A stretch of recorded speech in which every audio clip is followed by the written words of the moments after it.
Ladies and gentlemen, we're live at a Lazy Fox. What could be? I don't know, every week it could be the last episode of Disorderly Conduct. It's the first one, Lazy Fox is reopening! Back in business at Let Us Podcast again this week in the heart of Fulham. Guys, thank you for coming. I've got an amazing team with us here today. Hey. I've got Super James. Hello. Hello. I've got Super Sunny. Hello. I've got the amazing Carleen. The lovely Clara. I'm here. And the man who refuses to show his hair. Oh no, you've Kyle. all seen it. It's just terrible and I do short bursts. It's easy. I think it looks cute. But anyway, that's just right, so it's been an interesting couple of weeks. Obviously, we had the election last week. Did everybody vote? Yep. Yes. I've had an argument there. Can I ask who you voted for? Labour. I went for Lib Dems. I was probably the only two people in the country that voted for him. Green. Didn't vote. I was supposed to vote Green. Kind of changed to Labour. Kind of changed. Yeah. Did you vote then? Yeah. You say you didn't vote. Can I ask why?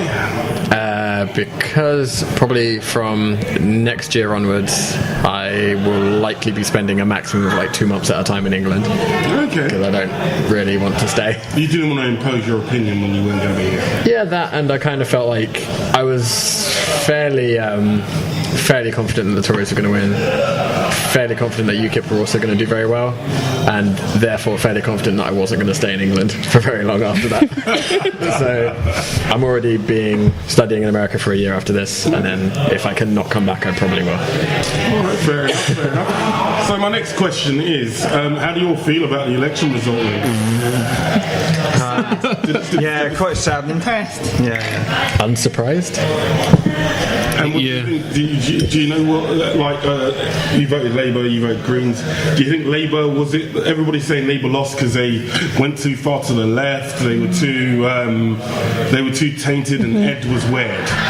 Do you feel Ed was weird, but Yeah, a little bit of that. the But reason Labour lost, or my theory of the reason that the election went the way it did, is when you look at the spread of votes, you have a fairly equal spread between the second place, third place and fourth place weren't hugely far away from each other, and if you put them all together then you get a huge majority of people.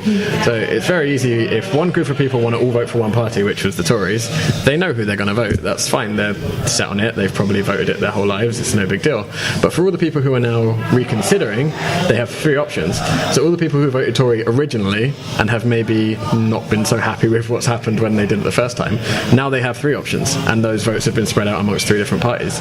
So obviously the consistent votes are going to be the ones that keep voting for the same party, and those would get in, which is why I was saying the Tories are just going to get in again, because everyone who didn't like the Tories when they voted for them and it was their new party are going to vote all over the place. They're going to vote Labour, Green, Lib Dems, whatever, and have no idea what's going on. There's no organised, I hate to say resistance, but there's no organised resistance against the Tories. You say resistance. A good, powerful word. Now, James, you said you voted Green. Yeah.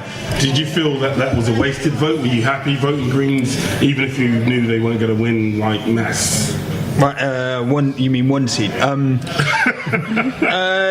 No, I did it as a protest vote because I'm part of the apathetic masses that knows no matter what I do, whichever head of the Hydra that I try and vote for, it's not going to change anything. Don't get me wrong, if I was in the US, I'd have voted for Obama. Then we come 10 years later, then, what's actually changed? Everything's actually gotten worse, and the rich have gotten richer, and the poor have gotten poorer, and that gap's gotten bigger. So, it didn't really matter. It doesn't matter if Conservative or in, Labour in, who was actually going to get in. I think Ed Miliband, he's not stately enough. He can't speak to people properly, and he never completes a sentence to give any point to what he's saying. Whereas you actually have someone that has done it before, is stately enough, understands politics completely, or comes across in that way. Even though you might not like the guy, he's the only guy that's kind of relevant to vote for because everybody else isn't credible enough. Ed Miliband isn't, and the other parties just aren't going to get into power. I really thought there'd be a massive coalition and something going on there. Ed Miliband, I think, absolutely screwed himself up. And then you had the SNP that had a practice vote a number of months before, and Scotland just went, hey, we'll stick to our own. We don't care about those policies. We don't care about in out. Scotland is Scotland, and we will stay strong together. And they had that practice, and then suddenly it's almost as if it was pre-written, as if Alex Salmond knew this was going to happen. Put someone else with the hunger to want to lead the nation of Scotland and kind of balance it that way, because they were leading up to this. This is kind of years and years in the planning. I think they knew. I really do. I heard that Labour knew they were going to lose. They had their private polls and it was 7 points behind the Tories throughout the entire campaign. But the pollsters didn't seem to know what was going on. You guys voted Labour. Do you feel like it was a wasted vote now? SNP is saying they're now the official opposition to the Tories. Well, that's the thing. They, in years before, they had all of Scotland was just Labour, and then SNP started propping up, and now that's just SNP. So that's most of their seats gone. For everywhere else, they just while they still have a good solid amount of seats, they can still try and make a dent in the fucking Goliath that is now the Tories. But yeah, it's a little bit of a waste. I think it gets a bit tactical, and sometimes people want to vote the opposition, and it hasn't become red or blues. And if you don't want to go with one person, you vote the other. And then as soon as the country fucks up again, it's like, oh, let's jump ship, let's go back to them. And it's like that's kind of constantly just yo-yoing back and forth, and then all the other parties away from the Tories have all these options. The people yo-yoing for the Tories don't have any options. They have the Tories, so they just go Tories. Exactly. No, I'm not sure I agree completely with the yo-yo back and forth. I think the people that voted Tories originally might not like them now, but then they're probably still the best party in their eyes. Then you've got that whole left shift, other way, right shift to the UKIP, and UKIP having this kind of wave of ideologies behind them. Blame everything on immigration and a load of other things. But if you don't believe in UKIP and you don't have a chance what's your option of a credible party that's like the same? Exactly. And they start playing straight into the Conservatives' hand, and so all those people went that way. And then you've got people that don't think, educated people don't think Ed Miliband is credible, and so they're more likely to go the other way. And then you've got the people that voted Lib Dem the first time round, which I did, who got burned. And you absolutely get burned on 5, 6, 7 policies, not just student loans. That was the biggest student fees. Yeah. That was the biggest, most publicised one. But there was like 5, 6, 7 of them. I don't know them all off the top of my head, but they kept on turning on so many things because they just didn't have enough sway, didn't have enough power there. It's a shame as well because the potential for them to do a lot of positive things was there. But they did restrain the was it there? No, was it there? They did restrain the Conservative powers, like the Snoopers Charter. So God knows what's going to happen now with the Human Rights Act, what the Conservatives are going to try and do. It's really scary. They've already changed something. It's specifically it's an act of Parliament where they're changing the amount of responsibility. when they're allowed to keep the amount of seats. Is that the one you're on? No. They've changed. This is a computer hacking thing.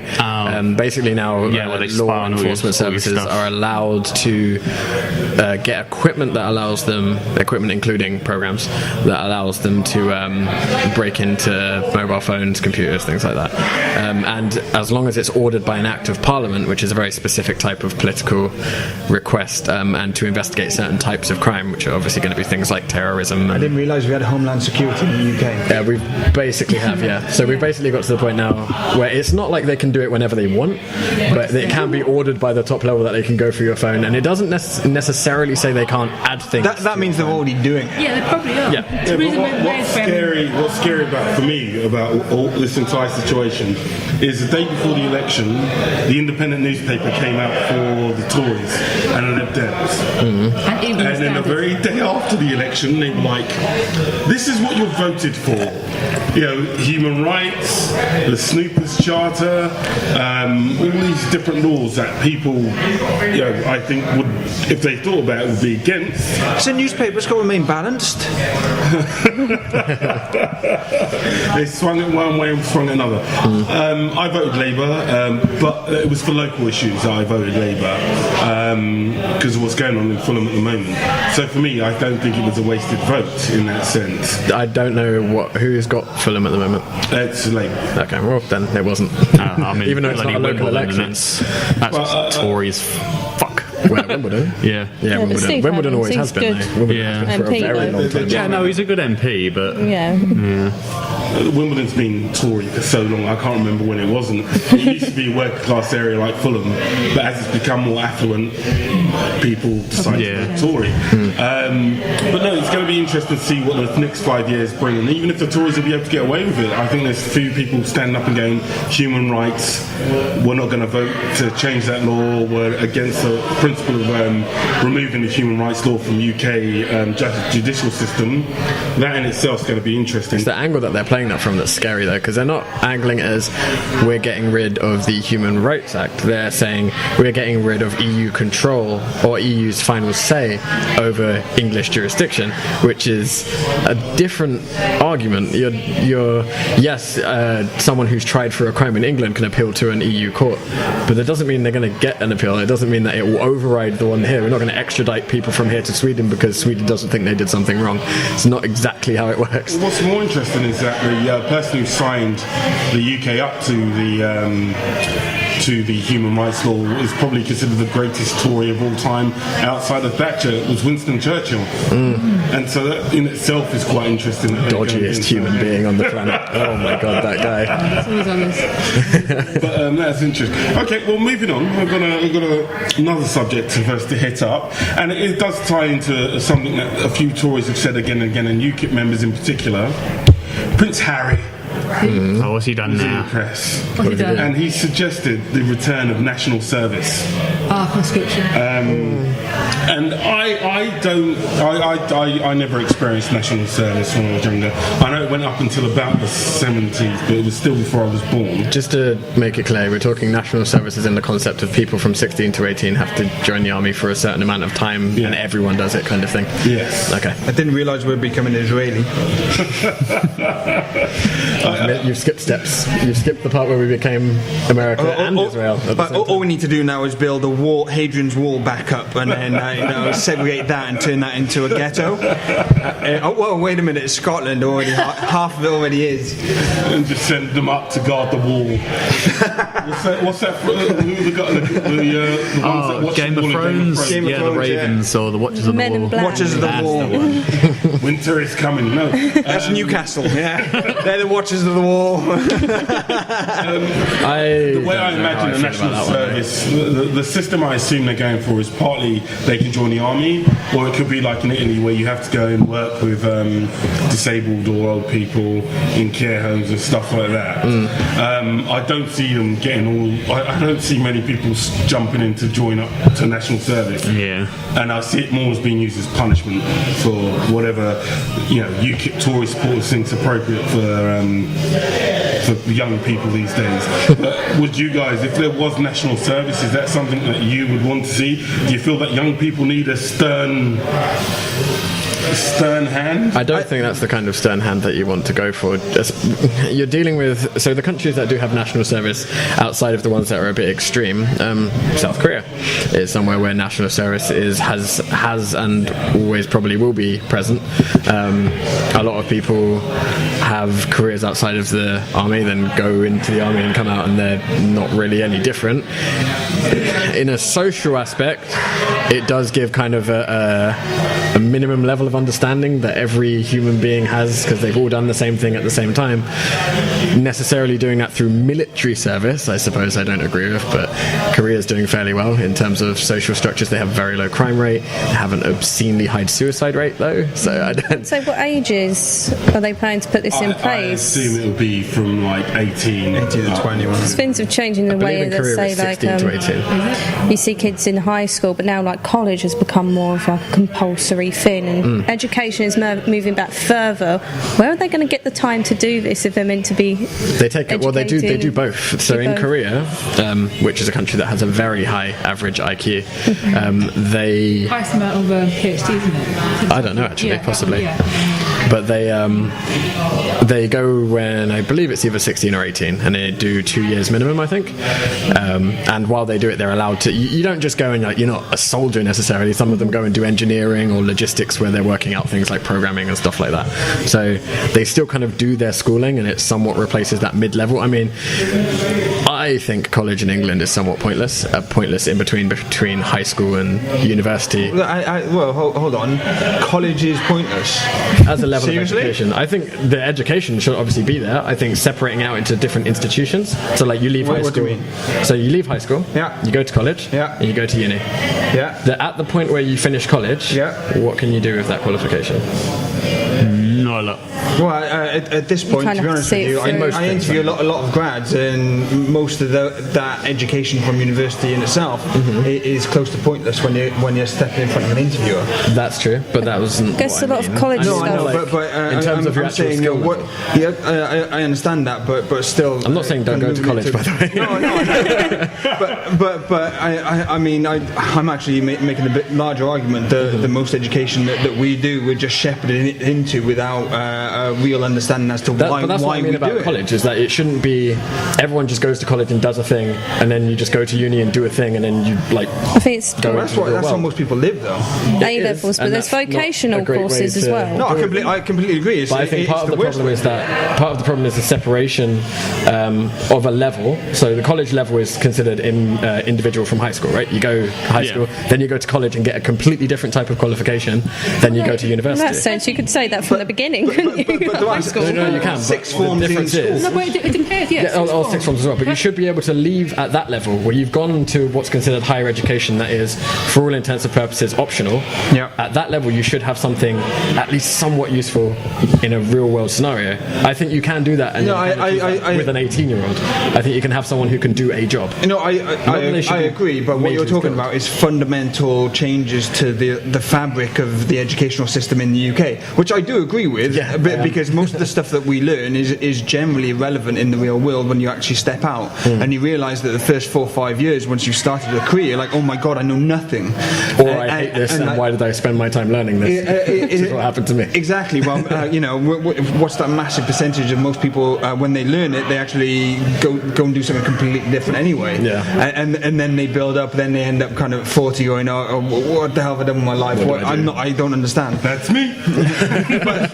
but no, who went to college? I went college. I didn't go university. I went to college. Yeah, college yeah. and university. Because college for me was just for me gaining more knowledge, so I could decide what I wanted to do. Well, see, that's the, I went to college. Well, I went to college for a practical skill where there was no university option. That's what I'm And saying, once vocational, yeah. when I left college and I started going in for interviews, they literally turned around and went, "Well, you know the basic stuff," because I went there for a 2-year course where I learned the basics and then a speciality. Yeah.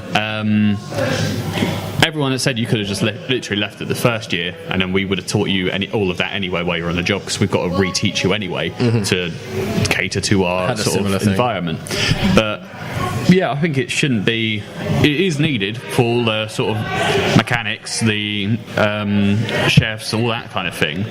But for all your academic needs, so like your mathematics, logistics, all that kind of shit, it's a building step, because you do that, you realise if you want to do it or not. That's why people go there for quite a few of those, and it helps you get away from the I'm now 40, I don't know what I'm doing with my life.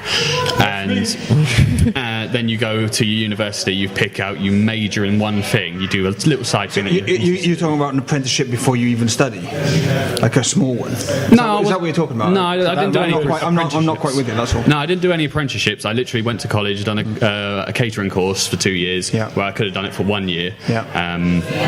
And they told you could have done the 1 year. And you I could have just done the 1 year. Do you feel it was a waste of time or not? No, it wasn't a waste of time. I got a speciality out of it, but I've never been able to use the speciality because there's no, from my experience, there's no high demand for it, where they're not because in the time that I left college, it was coming to the end of the recession. No one wanted to hire new meat. I get it. You're a chef.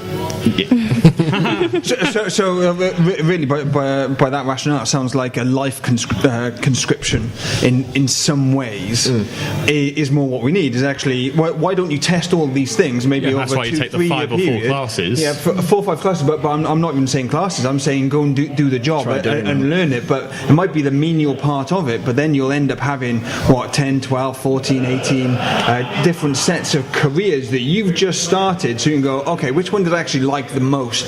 Let's do that one. Try actually doing something you enjoy. I feel like a lot of people leave uni. So my situation was a little bit different. Where I left college, I did interactive media, which is more like graphic design and things like that. I worked for 3 years at some fairly high-level companies and was incredibly unhappy. I worked on a feature film and eventually got fired from that because I had an argument with my boss. What were you doing? I was doing set dressing, so it was essentially carrying heavy stuff. Yeah. But I argued that we shouldn't be working illegal hours, and we were being paid for the hours. Don't get me wrong, but we shouldn't be working 80-odd hour weeks nearly. I was like, we shouldn't work these hours. It's ridiculous. And they were like, in that industry, though. Yeah, and they just said, well, that's what everyone does. And I was like, I am not the type of person who just says, well, that's what everyone does, and goes along with it. So I got in an argument with my boss about it. And I said, I need to work human hours. Like, it's my first ever job in this industry. I'm not just going to kind of work ridiculous hours getting paid half what everyone else is. And he fired me the next day. And then I realized... I'll be honest with you, I've worked in that industry. That sounds absolutely and completely normal. Yeah. But what it does mean is you hold yourself to a higher standard than you were willing to put yourself through just for something that is actually. But if I'd have gone to uni, because I did this after college, I left at 18, spent 3 years doing it, and realised I can't do this. This is not for me. If I'd have done that when I left at 22, and I've spent £10,000 a year, nearly £9,000 a year to do it, I would have been. What do I do with my life now? Like, that's a whole different. I would have had to do it. I would have had to continue, and that's why I think you need something else where college is. I disagree with the had to do it. I mean that's down to mindset and what you mean when I found out I didn't like it? But no, not you personally. Okay. If you've gone through uni and then you kind of do it for 3 years, then realise you don't like it, like, oh my god, what do I do with my life? I think that's more of a mindset thing. But we're not even taught mindset. We're not even taught how to live properly. How to deal with a career you might not enjoy. Exactly, how to change, how to feel good about changing and not be depressed all the time because nothing seems to work for you. We're not taught those skills. No, and you kind of have to learn those somewhat trial by fiery way. Like, you can be told, hey, you have to deal with this way. You can deal with things by mixing up your week. If your week is all about work, do other stuff with your time. That's fine. But no one ever says that. It's not as bad as it is in Japan, which when I went there, I was like, oh my god, how do people do this? Like, everyone does 90-hour weeks. You're not allowed to complain about it. Psychiatry and psychiatry as professions basically don't exist. What's mental health like there? There isn't, and it doesn't. No one talks about it. They just agree that it's a thing that exists. Don't they have one of the highest suicide rates per capita? They do, but they don't talk about that either, because they're just like, that's the thing that happens to the people who can't handle real life. And it's like, but you make this environment where everyone can't handle real life. Yeah, but the rest of us are dealing with it. Why? That's what they say. If you go up to there's a saying in Japanese called shogunai, which means life is what it is, right, kind of thing. So if you go up to someone and go, oh god, I had a horrible day at work, my boss yelled at me and, I don't know, kicked me, and then I got paid half what I should have, shogunai, we don't care, basically. Like, that's life sucks. That's the way it happens. They have not the Chinese level of disregard for human life, but it's there. No, seriously, when you look at the country, like, bring it back to the whole national service thing. Right? So if you replace the main subject here. If you replace that 2 years of college, which is 16 to 18, with a set of vocational activities that make you try out, like James said, a set of skills that are fairly broad. I mean, you can do a lot in 2 years, right? Let's say you spend 2 months in each job. That's 24 different jobs you can do. Wait, is that 24? No, that's more than that. That's 48. Think of it this way: you could set it up, and you could probably start it younger, and you might even be able to do it from the age kind of 14, 15 onwards. But the thing is, you have employers that are scared to do it because of the health and safety issue, and then having to plough money into these people that might not turn up, might not do anything, yada yada yada. But how about all these other schemes that don't seem to work? Why don't they plough money into employing another person to manage the youngster that's going through this? But people that are actually credible and can maybe travel between each of them, so they're literally an employee-employer liaison on site, understanding exactly what that individual's going to do in the first place, and then you could do it, my God, once a month, every year from the age of 12. I had one of those when I was doing my internship. So in between that whole 3 years, I did do an internship as well in 2 companies. Unfortunately, the company shut down, and I quite enjoyed that job there. And while you're doing the internship, you have someone who talks between the educational service that provides your qualification at the end and the company you work for. And you talk to your boss and what is he doing? Is he actually doing things? Are you making him make coffee 12 hours a day? Because if you are, we're going to put him somewhere else. The issue I see with it being labelled national service is the implied rate of pay that makes me think of.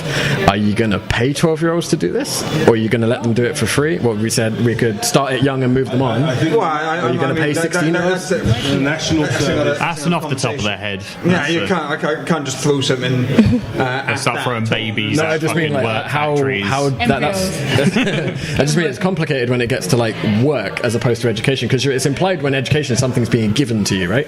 You're learning a skill or you're learning knowledge. In terms of what they're offering, I think it is a more military-based national service and maybe some sort of community-level national service. It's not. They're not looking at revolutionising the education system, which I think it's for all the people that maybe didn't go to college.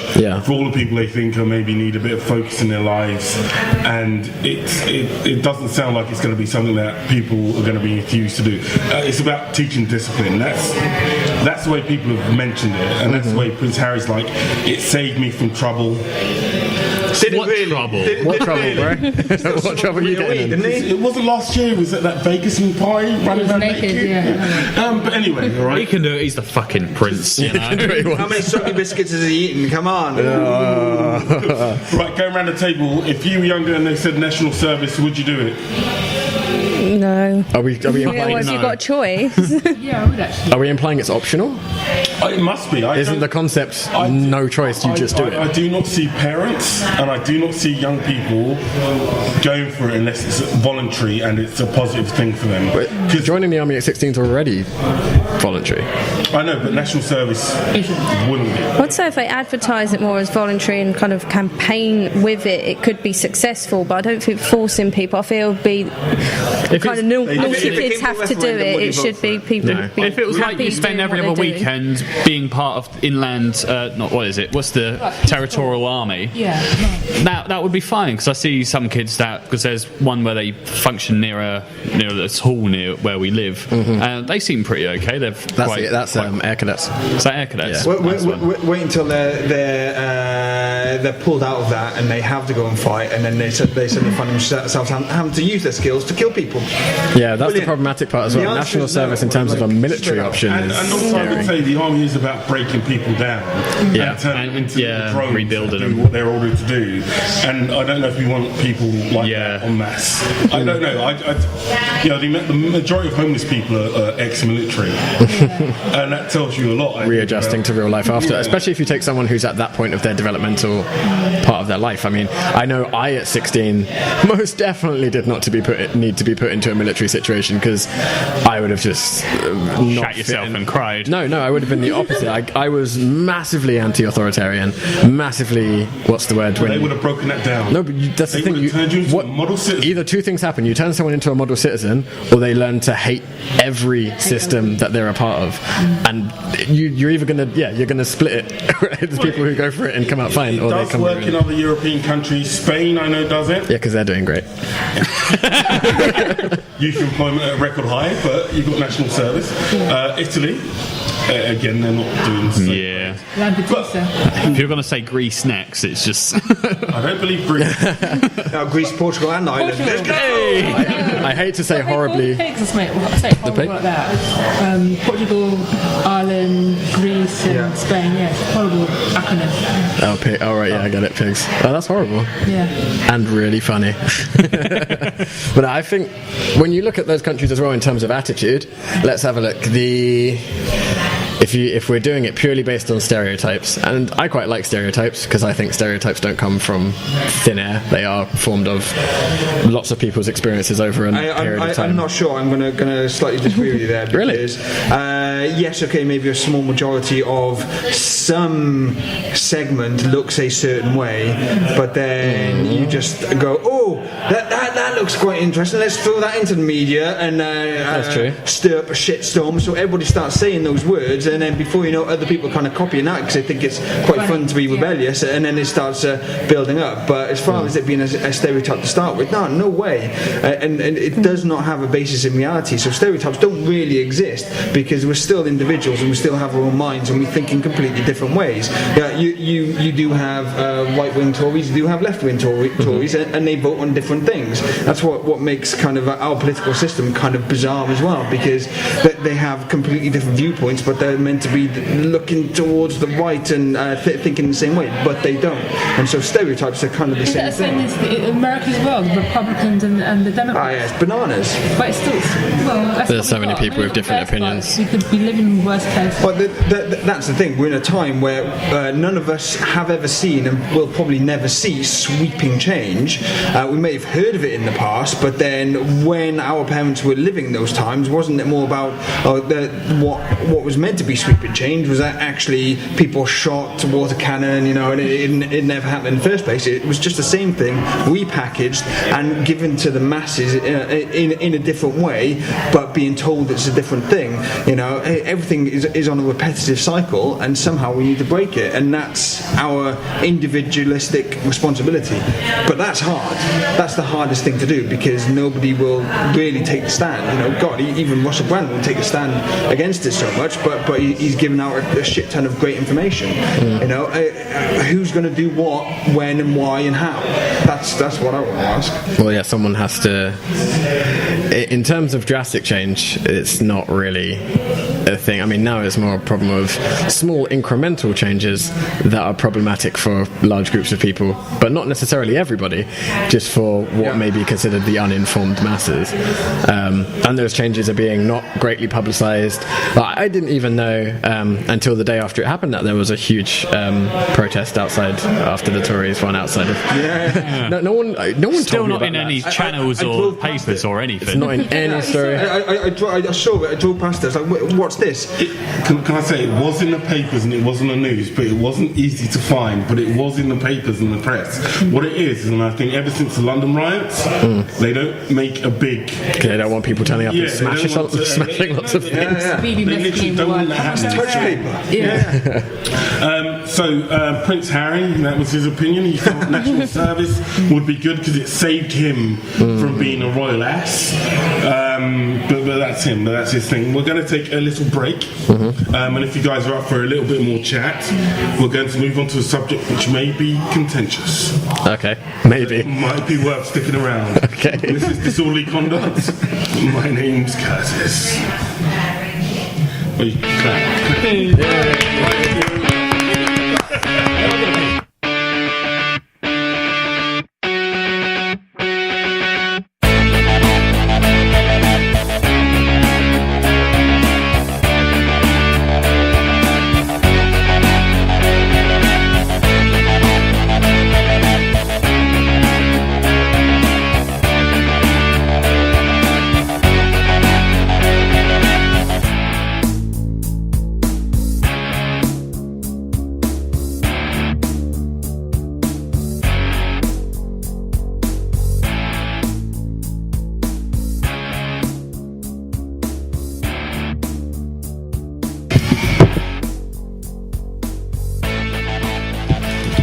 Ladies and gentlemen, welcome back to Disorderly Conduct.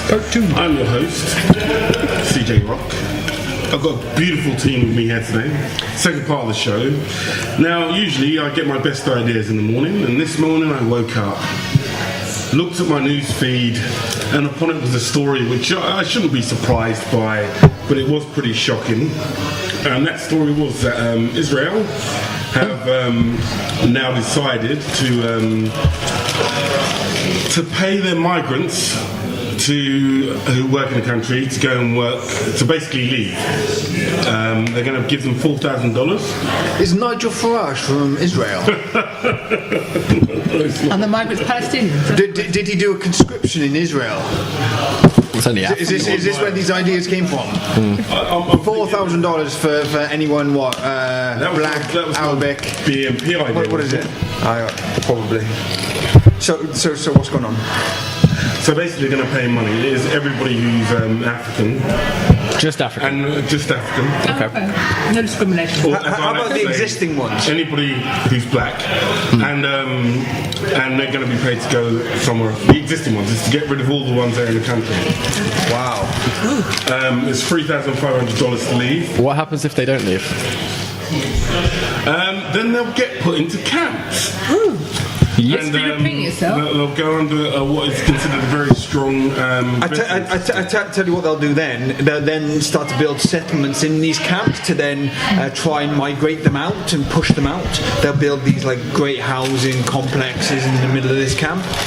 Sorry, that was a Palestine-Israel joke. Sorry, nobody got it. No, keeping well out of that one. No, but then there's an element to it. Like in the UK, we're currently having a big debate about migrants coming into the UK. You've got lots of the people who are dying in boats, hundreds, if not thousands, of people dying every other day. But Israel's taken this stance. Now, these, if you go... Isn't that more of an attraction to go? It's like, whoa, you do a little bit of... How much? And I earn... Do we just have to go there? $2 a day or $3,500 just if I swim there. Well, I'll break out the dinghies, Well, African asylum seekers, they're actually already denied healthcare or any sort of... Can they pay for it with their $3,500? It's like, give me the money. No, I don't think you get the money to get on the plane. It's like they're running up the beach going, I won! Or they're going to be like, they'll get the money. They'll be like, you'll get the money when you land back in the country, and it'll be like, okay.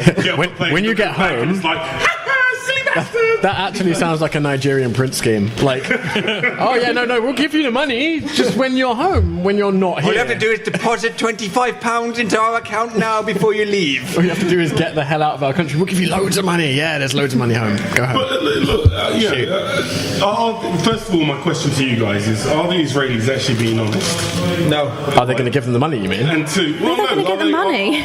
Their reason is to retain the Ethnic cleansing the ethnic majority. identity of the Israelis, right? What is that? Ethnic cleansing. Yeah, what is their identity? The Ashkenazi, the other one. That's an arguable question. So some people say, are they real Jews? There's another argument they're not really. There's a whole thing out there anyway. Man, let me read to you what Benjamin Netanyahu actually said. Yeah. It was to protect Jewish and democratic the Jewish and democratic character of the Middle Eastern state. Implying that black people are incapable of If you're an adhering to African Jew. democratic. Oh, don't get me started on I was that. going to say, that's religion. There's lots of Ethiopian Jews. Yeah. And they're denied any sort of decent access Apparently they're to... discriminating about their blood. Something ridiculous about it. Yeah, they're not allowed to give blood. They're not allowed to be involved in all things in Israel. And look, I'm not anti-Israeli. All right? I am. I'm anti-fuckers.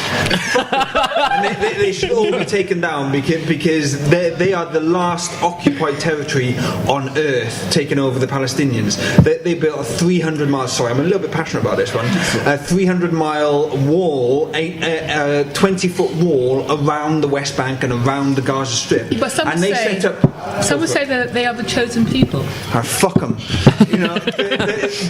basically they on one side of the wall is first world, the other side of the wall is third world.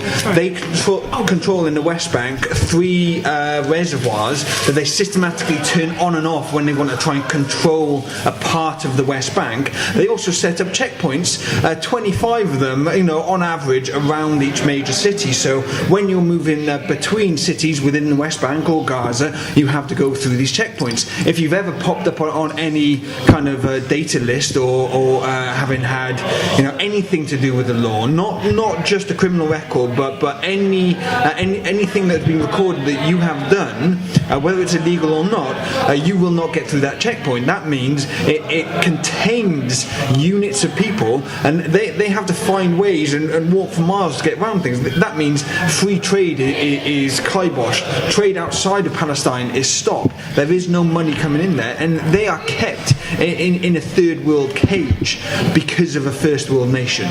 It is the most disgusting thing on earth. And also, it's the olive trees. They take 8 years to grow, and they kill them. And so a lot of Palestinians are losing their land, and that's their livelihood. And they're getting the worse and worse land. It's disgusting. And what do you think moving on slightly, what do you think the answer is to solving this situation?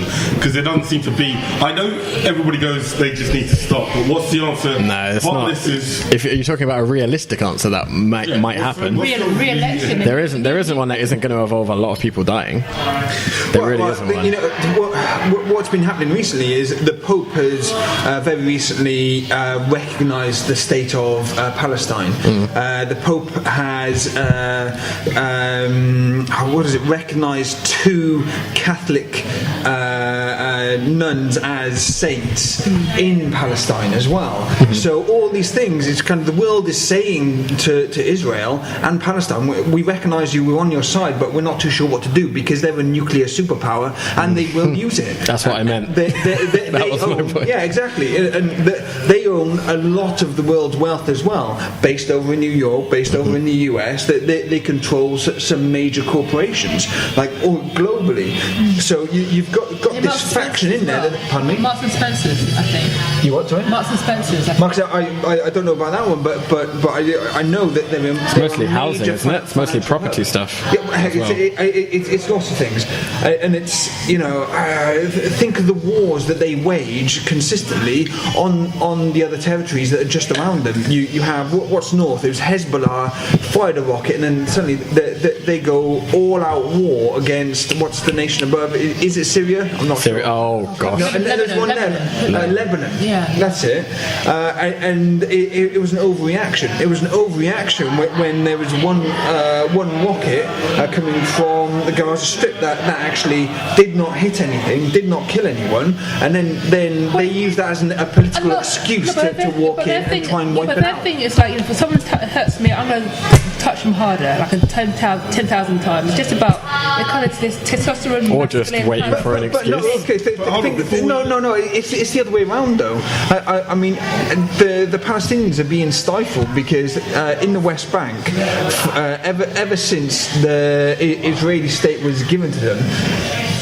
You okay? You good? Yeah, no. Okay, no worries. You can hear me eating. So ever since the Israeli state was given to them by the British, they just said, okay, the indigenous population and people of Palestine, because Israel didn't exist, you just have to leave now because this is our God-chosen territory. You have a flag. And they displaced those people. Then they went, okay, we're going to displace you, but if you move from this spot, we're probably going to kill you as well. And I tell you what, when we get into the 20th, later into the 20th century, close to the 21st, we're going to put a big wall up and we're going to start stopping your resources from getting in. So no wonder they're pissed. I'm sorry, I'm really passionate about this one. I'm waiting for a break to ask you a question. Go for it. So it's fairly clear that you're more informed on this subject than most people at the table. Yeah.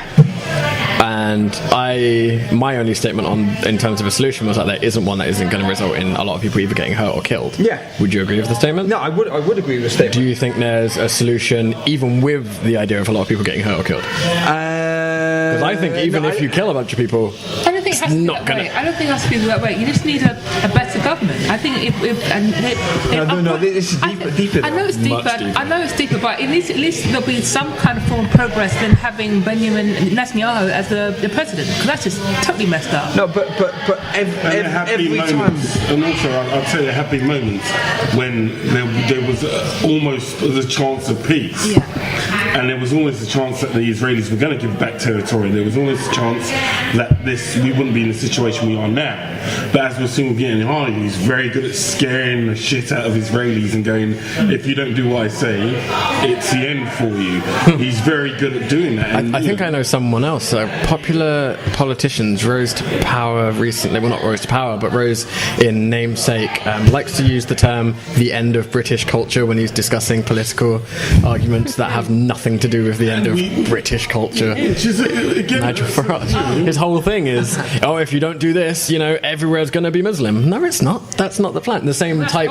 What they said about Birmingham? You guys have been slightly quiet, so I just want to bring you in on this. Is Israel? Is it something that you ever came up in? You think about, or you know about, or you have any? If I'm completely honest, it's never even been on my personal radar. So this is just quite informal for me. So that's why I'm just quite enjoying listening to all this information. If I'm honest. It's one of those things that every time I try and take up, it's just incredibly complicated.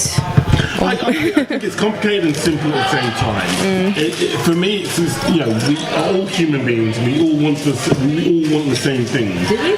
The problem, yes, we do. And I think what's the same thing that we all want? Hold on. We all want to be able to look after our families. We all want a job. We all want to be successful. We all want to live a life. We don't want a job. Yeah. We all want to be able to live a life and get the tools we need to do that. But what's changed it all is, one, like I said, the history of this is a mess. The British bear a lot of responsibility for where we are in terms of what happened to start with, and how the British or the Americans? borders. Yeah, The British. the British more than anybody bear a lot of responsibility for what happened. Also, I think once you chuck a little bit of the old religion in there, that again, You change everything when it comes to political discussion. it also justifies a lot of things that have happened that are unjustifiable in any circumstance. Which is why you change a lot of things about political discussion, because you can use it as an argument. It's somewhat rare, and something I like about England a little bit is it's somewhat rare for religion to be brought up in political discussion. Somewhat rare, unless it's a threat, like the way people use Islam as a buzzword as a threat. I don't see too many people. It does happen. I don't see too often people say we're going to bring back good Christian British values. It happens, but it's not really often a thing, because England's one of the most secular nations in the world. You say that, but That's a nice thing about England. A lot of the debates I get involved in online. Online. No, you can't. Online. A lot of debates I get involved in online, and a lot of times I have discussions with people in pubs away from here, because everybody's nice and chatting conversation. The first thing they will bring up is Muslim. They will. That's what I mean, though. That's the only one that's really used as a buzzword, but it's not used as a buzzword for convincing in a positive way, like Christianity's used in American politics, right? Where it's used as like I'm more Christian than you type of thing. I go to church every Sunday. I go to church every Sunday. You've seen me in your church. That means I'm a good. That kind of crap. Yeah, we use Islam as a threat a lot of the time, because it is probably the only thing, the only entity, the only idea that can really scare the crap out of people who aren't Islamic. Is that concept of something completely alien that you don't understand? Totally disagree. Really? Totally disagree. Yeah, totally disagree. Most of the Muslims of the world and Islam Muslims are the majority of the world. Aside from is it Christianity in China, you have Muslim, and actually most of those are peaceful Muslims. Oh, that's not what I meant at all. I meant that for an uninformed general human being in this country, I think a lot of people. Do you live in London, James? I do. Just guessing. Yeah. But I think most people who live in London who are exposed to Islam a lot know that every Muslim isn't a violent terrorist who's going to bomb your house and set up zones where they beat up gays. Unlike Fox News, I might add. Yeah, but that's because they're not here. But then you go outside of London and you just the ignorance that the majority of this country can display is terrifying. I'm not saying that the way that Islam's used in the media is just and makes sense. I'm saying it's very easy to show a bunch of videos of these really fucked up areas of the country, and it's not just because they're Islamic. Obviously not. That's a really stupid thing to do. But they see that. They see you don't look at it in terms of like a logical breakdown we would do. They're just reacting. I think you're right, but the thing is, we've had this drip fed into us for many years. I mean, you know, what was 9/11 blamed on? You know, what was 7/7 blamed on? What was you know, it's the religious wars. You know, keeps on popping up. People saying that. Then you have Islamic State, and oh my God, you know, ISIS or ISIS. ISIS, because Islamic State kind of gives them justification that they are. ISIS is a Chinese company that makes TVs. It's just a faction. Can I jump in quickly and go? I slightly agree with both of you, but I slightly disagree in the sense that I think religion isn't the problem, it's politics. The Middle East is the problem. The politics of the Middle East is the problem. The religious connotations are the problem. Whereas you don't get the problems in the Middle East in many other parts in the world. Do you know what I mean? You don't have that sort of situation apart with Russia, but they're just angry. You don't have that level of intensity over in that way apart from in the Middle East. Well, maybe there's India, wars in other places. India as well. No, but even in India, you don't have that level of You've got the Indian Buddhists who are actually not what you think Buddhists is. But again, that's still politics. With the Middle East, the politics and the religion have come together because it's such a holy land. You know what I mean? It's important to so many other groups, so many different groups. Yeah. And I think the problem for the Palestinians is that the Palestinians are a people.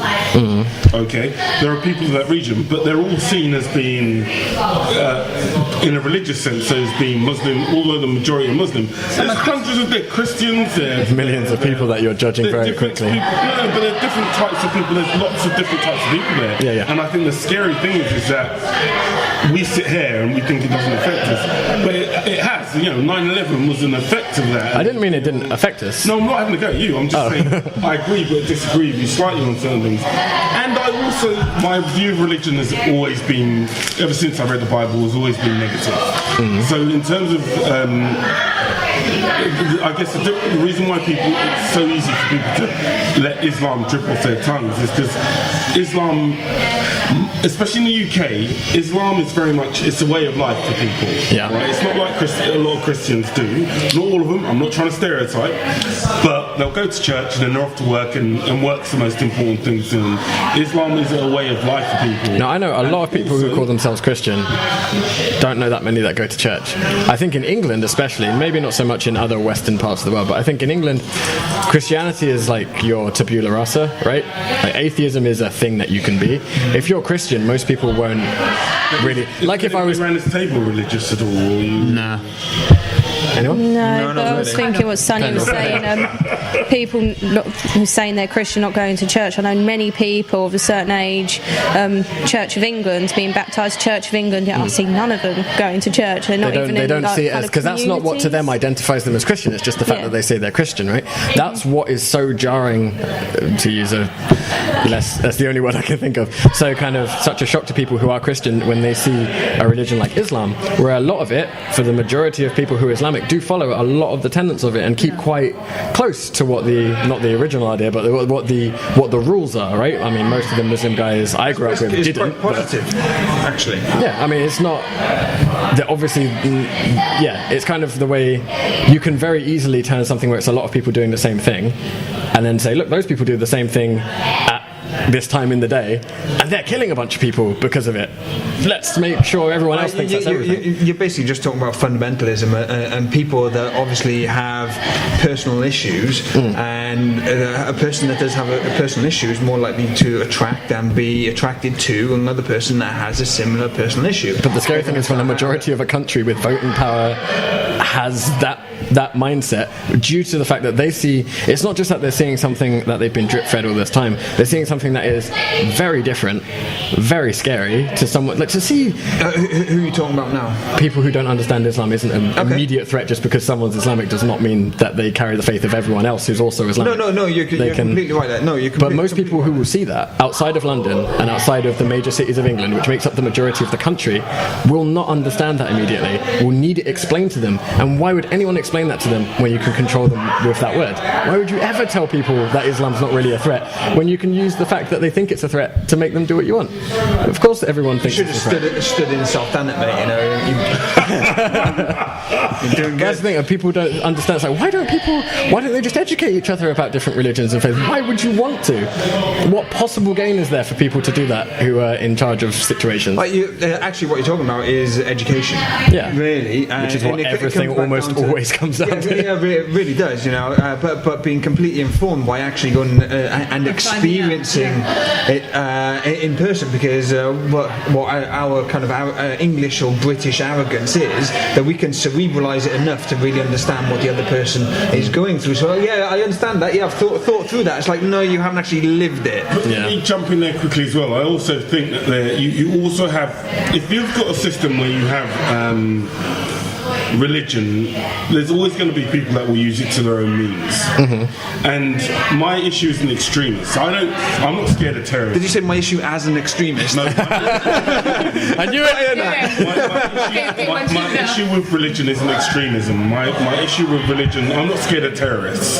Okay, living in London, I grew up during the whole IRA bombings and all the rest of it. This doesn't scare me. I don't feel that I'm in danger from terrorists at any given moment. I know there is a possible danger, but I'm not scared. My problem comes from a problem with religion itself.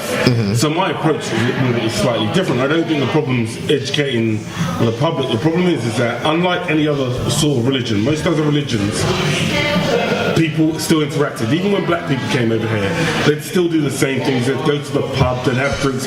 The pub used to be the core place where people done that. Yeah. The reason why Muslims, in a sense, have become a conversational target is because that's one thing that they will not do. They will not go to the pub. It's not them that won't do it. That's do it in a mosque.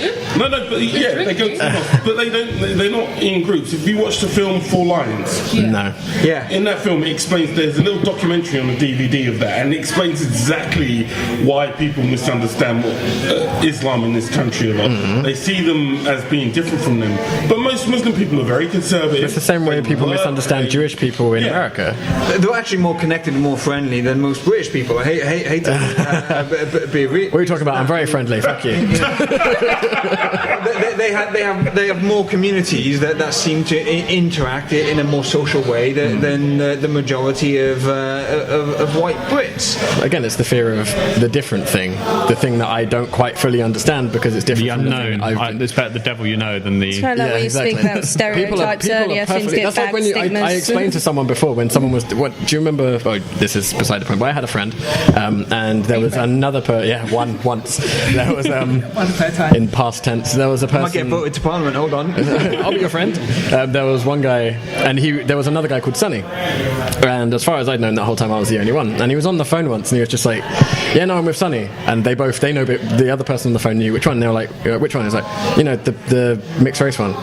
And that was it. That was all they needed to be like being that guy, not like the guy with brown hair, not the guy who's 5'6", anything like that. So when I was talking to him about it, I discussed the fact that people see white Christian, as the tabula rasa. As I don't need to. If I was trying to describe Kyle and Kyle was Christian, I'd have to bring up quite a few things like, he likes video games. He's got cute hair. He's got a really shit hair. I'd have to. Fuck you guys. I'd have to bring up quite a few sets of things before someone, like if I said, oh, he's white, about just under probably 5'10", like there's no point, because at that point you're giving a completely blank slate human being that's impossible to describe. Whereas if you said, let me describe Curtis, like manager at work, black guy, immediately that's okay to do. So when you do that with Islam, you have the same thing. You would never describe someone as a white Christian male. You might describe someone in a news story as a black Muslim because it's a thing that's, I I don't know how to describe it. It's not a talking point. It's like it's a relevant thing to say. Whereas to describe someone as something that's considered normal, average, whatever, there's You just no. go 22 aged male. Yeah, you just go. There was a guy who got hurt, but as soon as you add the extra, there was a Muslim guy who got hurt during a bar fight at this place, and then it becomes a completely different story. I see 1, I see 2, I see 3. Okay. I agree, but religion, getting any deeper into it, I'll have to go into Curtis mode, and that will just get very messy. But I do agree. I think it's people's perceptions of Islam in this country. I don't think for the most part are bad. I think day to day people are actually cool, especially in London. I think people aren't that fast. People aren't. Yeah, but out of London they do get, especially the further north you get, they get very xenophobic. I think it's people, very xenophobic. Yeah, but I think it's people that choose to do that. Because, like I said, I know too many Muslim people that are just cool dudes. I just know too many of them. No, I used to work in a kitchen where I was the only white guy, and everyone else was sort of Muslim. They were from what was the country? Sri Lanka and India and everywhere, and they're all really cool, chill, hard-working dudes. They all had a laugh. We all went to drink after work sometimes when there was like a lock-in or something, but they wouldn't overdo it, and that's the thing. They're nice guys that don't overdo it. And at the moment, we're a country that is of excess. What do you mean by overdo it? Binge culture. Binge, yeah. No, but binge They'd on have what? like 1 or 2 pints and go, oh no. Oh, right, okay. What do you mean not drinking? Yeah, well, when I'm with everyone, they would literally have 2 drinks then, and then they go, oh, I might have to go home now. Whereas everyone else I used to work with, all the people that work in the bar, they're all white because they were dealing with white customers, and that's how the manager had it. They would get absolutely fucked to the point where they're throwing up everywhere, and you have to take them home. So they're like, before they got to the point of friendliness, where they're like, well, we've all experienced this. We're all. Can I just say, I know a few Muslim blokes that get fucked. Yeah. Yeah, probably. I can't say I agree with you on that one, man. Maybe it's just all these guys. I see what you mean. It's like person by person, right? So regardless of their religion, it doesn't really matter that everyone kind of does their own Ladies thing. and gents, come to the end of another show. Oh, that was really? That was quick. Look, 25 minutes of love we've given our audience. Yeah, I think the Israelis should just kill the African guys. What the hell? Like, that's my final answer. Create a genetic disease. Yeah, just go Solarian with it. You do know you'd be on the hit list. Which one? Which one wants me now? It's like I'm sorry, I was about to do a really bad joke. Anyway, ladies and gents, this has been another episode of The Disorderly Conduct. Thank you for joining us, guys. Say goodbye and give yourselves a round of applause. Goodbye, thank you. Bye, everyone. Oh yes, bye.